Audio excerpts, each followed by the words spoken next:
Hi there, Jeff here from the Wetsuit Centre and Liam. We are joining you from the beaches of Bournemouth in the UK just to talk about the Oneill Hyperfreak series of wetsuits for fall 2019 into summer 2020.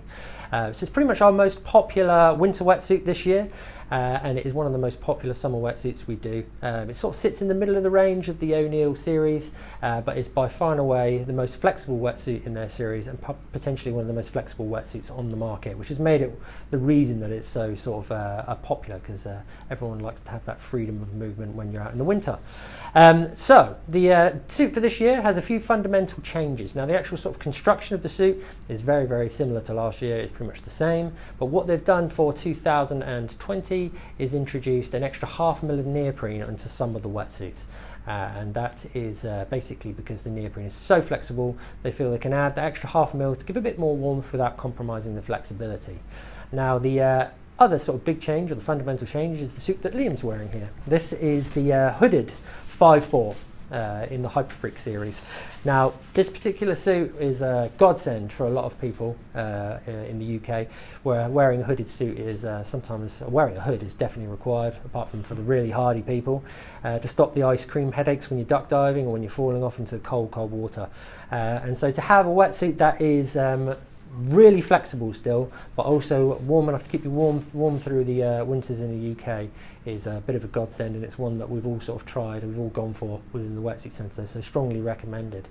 So talking briefly about the Hyperfreak range starts like a 2 mil shorty. All of them are chest entry. They're all chest entry suits because that sort of goes in keeping with the flexibility that they're trying to promote, having the zip across there rather than the back, which does restrict your movement in the back of the suit a little bit.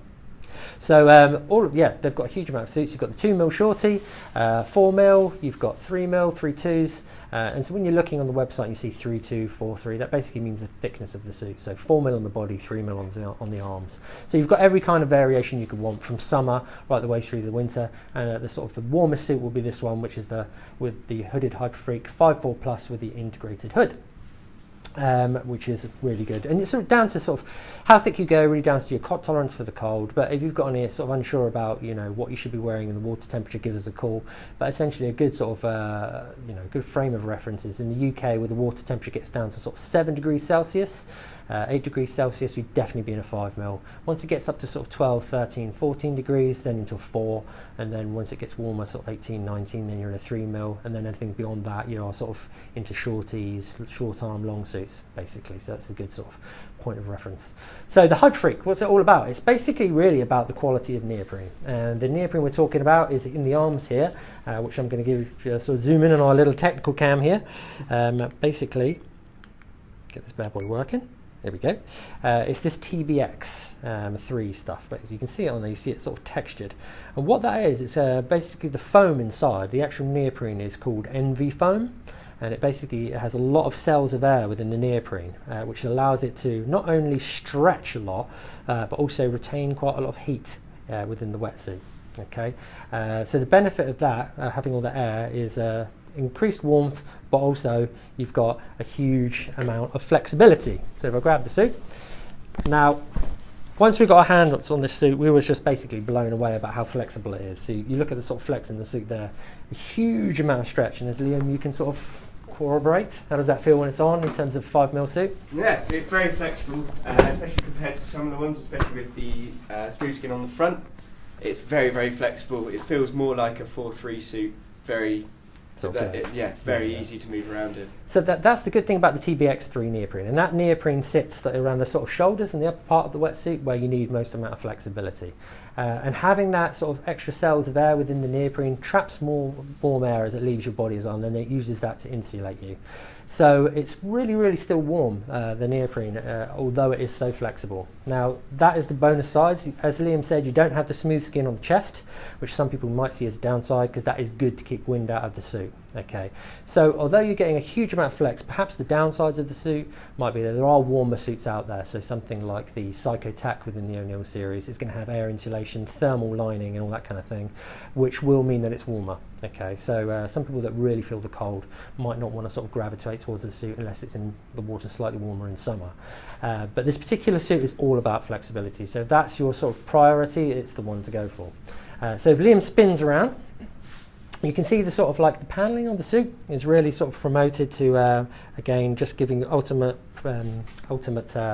flexibility. So you've got the V's in the back there, and that basically allow the seams to move alongside the body rather than causing any restriction. And that's the whole way through the suit. There's a little drain hole in the back here, so any water that does come in through the chest entry system basically is drained out through the back here. And if you spin around, Liam, you spin around again. He's deaf because he's got his wetsuit over his ears. You turn around for me. You've also got like a drain hole in the arm here as well. So you've got the chest entry system, and that basically goes over the top of the inside of the wetsuit. And what that means is any water that does come in, which is pretty unlikely, instead of going into the suit, it's drained out through the drain holes. So the chest entry system you've got here. You've also got what we call a Pkzip. The Pkzip is here on the inside here. It's just a good quality zip. Basically stops any salt getting in there and corroding it. And the good thing is it's got a little toggle to zip it down. And the good thing is as well, it zips from in to out. So rather than having to catch the teeth, here you're basically zipping from the inside to the out and clipping down the little clip. And then that means that you're done. You're into the suit and you're not going to be sort of scrabbling around with a little zip when your hands are cold. So moving further down the suit, as you can see, minimal seams is what the suit is all about. So that's why they drop things like the smooth skin lining on the chest, because again that just means more seams, which is not sort of in the keeping with the suit's philosophy, which is flexibility. And then moving down, you've got the Duraflex knee pads on the knee, which is just the sort of standard material that most companies use to mean that the suit doesn't wear through on the knee. And then if you spin around to the key pocket here, you still get the little cool key pocket. It's not going to work with an electrical key, but it works well if you're lucky enough to live by the sea, your little house key, or if you've got a key for like a lockbox to go on your van or something like that. Okay. Further up on the hood, the actual hood itself is a 3mm hood, goes up and over the head, toggle to fasten on the head here. Okay, and then just pull that tight. Then you always get the peak on the thing here. Some people wonder why you're doing it. It's just to stop rain or water running off the hood into your eyes and onto your face. So they put the peak there, and that just stops that sort of water going into your face. But essentially, and that's pretty much everything that's going on with the Hyperfreak. As I said before, it's a suit that's all about sort of flexibility. So the key things to remember is you've got the TBX3 neoprene in the upper body, you've got the chest entry system, and then you've got minimal sort of paneling on the suit. And on the inside of the suit, something that is different actually, which I forgot to mention. Previous seasons, you only had the taping on the inside of the suit. Weirdly, on the comp version, which is the zip-free version, and then what they've done is they've introduced that now into the whole range.